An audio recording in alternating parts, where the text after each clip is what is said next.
Yo, what is good, YouTube, and welcome back to another JC2K video. In today's video, we're going to be ranking the top 10 best point guards here in NBA 2K24 MyTEAM. I know we're only like a day or two into the game, but I think it's a perfect time to get y'all a quick head start. Tell y'all who the best cards in the game are, who you should be targeting, who you should be trying to pick up, and this includes some slightly more budget options as well. A couple of those guys in this list, and there are some guys who are like honorable mentions as well. A guy like Danny Ainge who are really good cards. Gonna have some budget videos coming out as well for the budget players, of course, on all the grindable content and stuff. But gonna be ranking the best point guards in the game, so you know who you should be targeting here in season 1. Before we hop into the video, if you haven't already, make sure you hit that subscribe button. Help me push towards the 13,000 subscriber mark on the channel. I upload every single day. Tons of content coming for y'all, 5-6 plus videos every day. Would really appreciate it if y'all just subscribe. But without further ado, let's hop right into it. So number 10, I'm going to go with CJ McCollum. So I will say 2KDB is a little bit glitched right now. They have not quite gotten the 2K24 stuff all updated as of yet, so that is something to keep in mind. The badges aren't all updated and stuff like that, so it's not as accurate as we would like it to be. It doesn't have all the new badges on here and things like that, but he does have bronze limitless range. He's a very good shooter, 81 speed and excel, 80 shot 3, has a nice release. McCollum's release is always good, and it is on quick. So I mean, I think he moves pretty okay. I don't know a lot about SIGs yet, so I'm not really going to focus too much on SIGs right now. It's kind of early in the game. Most people aren't dribbling that much either. I'll let y'all know if a card moves really well, but outside of that, not going to worry as much about SIGs right now because we really haven't figured out dribbling that much yet, to be completely honest. But with that being said, he's got pretty good speed. He's a good shooter. He does have 50 driving dunk, which is a little low. I think he can dunk technically, but it's not going to happen very often. He can throw it down occasionally, though. That 70 tendency will probably allow him to dunk the ball. So he will throw it down, but not too much. Now, at number 9, going with Jason Williams. This card is very overpriced. Would not recommend picking him up. Kind of undersized, only 6'1" as well. But he does have good speed. Good shooter, can't dunk, okay defender, but he's a very, very good ball handler. Does have some pretty good SIGs. The handles for days is really, really nice, of course. And then he got good speed as well, and I actually like his release this year as well. Pretty darn good release. Movement is pretty solid. Overall, I like the card. I think he's pretty good. I really do. I mean, I'm a pretty big fan of this Jason Williams card, to be completely honest. I just think, considering he can't dunk and he's not an amazing defender, he's really overpriced. Not a card I would actually buy. I pay for it personally, considering he's not Kyrie Irving. He's not that type of shot creator or that type of shooter. So at number 8, we have Mr. Jerry West. Another pretty good card. 6'3" to 6'9" wingspan is good size. The wingspan is nice, and he's a pretty good defender. Still can't dunk. Good shooter. Good speed. Pretty good defender. That's the difference. But he can't dunk still. Release is okay. I don't love Jerry West cards. He had a pretty good card last year. There was like one of the lock-in rewards. I forget what promo it was. It was one of those weird Tuesday promos. But meh, honestly, I mean, Jerry West is okay. I wouldn't say he's this great option at the point guard position, but he's not bad either. He's a pretty good option if you picked him as a pre-order card or something along those lines. Not a card I will ever have because I did not get him, but he is an okay option at the PG position for sure. Now, at number 7, gonna go with Mr. John Starks. Feel like we're starting to improve it just a bit. Get to some guys who can also slash, which is effective. But 6'5" with a 6'6" wingspan on Starks. That's his biggest plus, honestly, is the fact he's got that type of size. So the size is really valuable. He's a very good defensive PG as well, and that size combined with the defense is super nice. 77 driving dunk is also nice, so he can throw it down. He's got pretty good speed, and he's a good shooter. Has a decent release as well. This Starks card actually kind of cooked against me a couple times yesterday when I was playing the game for the first time on Unlimited Grind and some Unlimited, and he's good, man. He's a really solid card. Really, really good pre-order option. If you haven't opened pre-order packs or whatever yet, John Starks might be a guy to target for sure. As I have not been updating my list, I am a bot. I have literally forgotten how to do YouTube. This is so wild. I take a month off from uploading and I'm just like all over the place. By the way, I am trying to use face cam more this year, so let me know what y'all think of that change if you're watching the video. Do you want me to keep doing the face cam even for these types of ranking videos? Because I'm looking over here and I'm not looking at the face cam while I'm doing the rankings really. But with that being said, next card on this list is going to be Russell Westbrook. Russ is not going to be a great shooter. We always know that about Russ. With that being said, that's okay. 6'3" with a 6'7" wingspan, 85 speed and excel. That speed is amazing. Not a particularly great shooter. He can hit wide open, but his release isn't very good.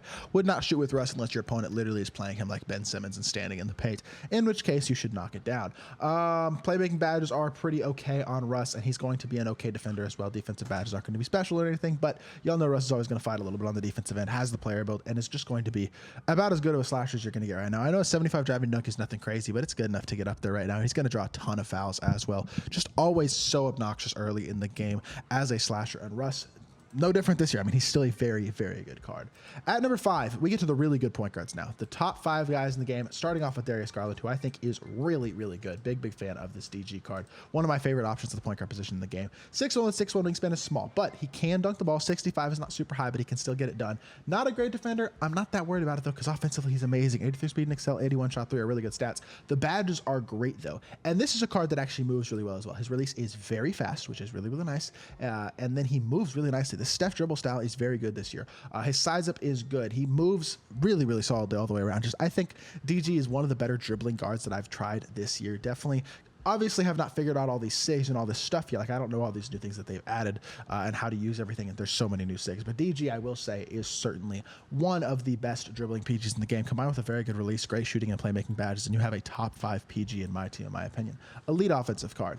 De'Aaron Fox, kind of similar to Darius Garland. Another guy with a fast release who's going to be a very good slasher. I have not used this Fox card yet because he's the domination reward, but may or may not be able to get y'all a gameplay with him here in the next day or so. But 6'3" with a 6'6" wingspan, 91 speed and excel, 74 shot 3, 75 driving dunk.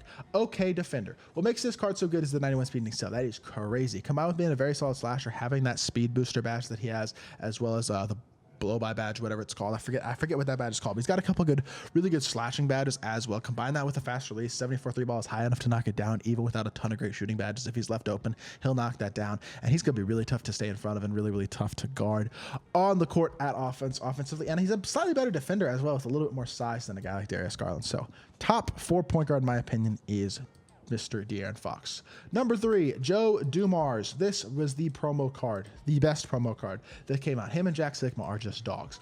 6'3" with 6'6" wingspan, gives you good size at PG again. Hotspots from nearly everywhere. One Hall of Fame badge is the Challenger badge, although it's something else this year. I forget what badge he actually has. I don't think it was Challenger. Maybe it was Challenger. I don't know. 82 speed and excel, 82 shot 3. Not really going to dunk. 51 driving dunk with a 70 driving dunk tendency. He may dunk the ball occasionally, but you can't really rely on him to be a consistent slasher. But he's an elite defender, and he's got a really good jump shot. His jump shot is one of the most cash jumpers I have seen so far this year. Devontae Graham base apparently is really nice. And then he's a really good defender, and he's got really a lot of badges as well. I feel like he's a very versatile all-around card, and he feels fast with the ball in his hands. I've noticed moves well and defends at a high level. I think this is a really good card. Joe Dumars, another great day 1 PG. At the number 2 spot, we have Damian Lillard. Some people would argue Lillard is number 1. I do not think I could make that argument personally. You probably know who I'm going with, but we'll get to him in a second. But 6'2" with a 6'7" wingspan. Hot spots from not that many spots on the court, which is kind of dumb. Dame should have more hot spots. That doesn't really matter that much. He's got a nice wingspan. Height is okay. 84 speed and excel. Elite shooter. 80 driving dunk is the highest we've seen as well. And he's not a good defender, but does it really matter that much? I don't think so. Now, playmaking badges of this card are incredible. Shooting badges are even better, and the finishing badges are there as well. He is maybe the best offensive point guard in the... probably not the best offensive point guard in the game, but he's the second best offensive point guard in the game. He has a good release. He's another one of those cards who moves pretty well. I don't love Dame Siggs right now, but with how good his playmaking badges are compared to most cards' playmaking badges at the point guard position, it doesn't matter that much. He still moves really well. Not sure Pink Diamond Dame that we get in Season 3 will be all that good at the point guard position, but right now, Amethyst Dame is really good, has a very good release for sure, and overall, really good card. And then the final best point guard in the game, it's Kyrie Irving, man. He's the best point guard in the game, and I don't think it's a debate, to be completely honest. It's not even close. I know he can't dunk, but he's a dog. 6'2" with a 6'4" wingspan. Wingspan isn't great, but the 93 speed and excel is fastest in the game by a couple spots. 92 shot 3, also the highest in the game, and the 97 driving layup is noticeable as well. He's an elite finisher, even without being able to dunk the ball at this point in the game. He's too fast. His handles are insane. The Hoff handles today's Hoff limitless range, Hoff agent 3 is crazy, as well as hyperdrive as well. The movement is there, even at 86 lateral quickness, glove and interceptor on the defensive end of the court. You're looking at one of the better defensive PGs in the game as well, with that type of lateral quickness, and actually a couple of pretty good defensive badges. So overall, definitely one of the best point guards probably the best card in my team right now, and easily the best point guard in the game. This Kyrie Irving card is a dog, and the only way to get him right now, obviously, is by buying him, but if you bought this card, I'm sure you don't regret it. He is an absolute dog. So that is going to do it for this video. This is my top 10 PGs right now. Hopefully y'all did enjoy. If you did, make sure you hit that like button, leave a comment, and subscribe. I'll be back with more 2K content very soon, and I appreciate y'all. Peace.